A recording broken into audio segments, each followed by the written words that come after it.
Ayan, kapal po ng hamog dito po sa Gulugod Baboy. First time ko pong makarating dito.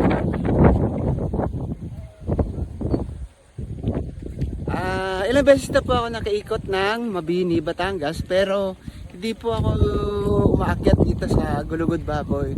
Kaya first time ko pong makakyat ngayon dito. Ayan, kapal ng hamog. Zero visibility. Punta tayo doon sa Pinagbanderahan. Ayan, sabi nung mama kanina, itong Pinagbanderahan daw to, dito raw itinayo yung bandera ng mga Hapon. Pero sa ngayon wala po siyang marker. Wala pong historical marker. So, trail po.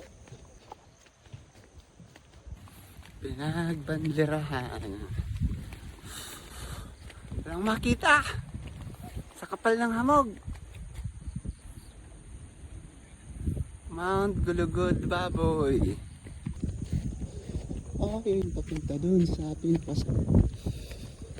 Walang hawakan.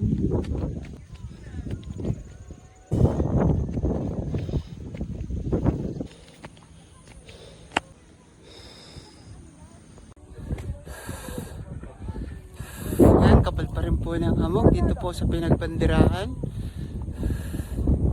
Bagamat mag-aalas 9 na ng umaga.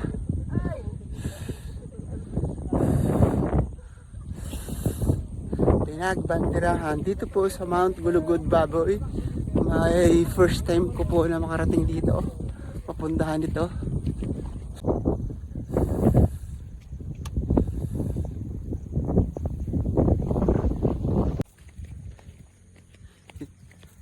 Yan, baba na ako. Hindi na ako pumunta doon sa ituktok sa pinakataas pa. Medyo, alam nyo naman, takot tayo sa matataas na lugar. Kaya okay na yun, puntahan ko na. Baka dumulas. Medyo basa ng konti dahil sa hamog.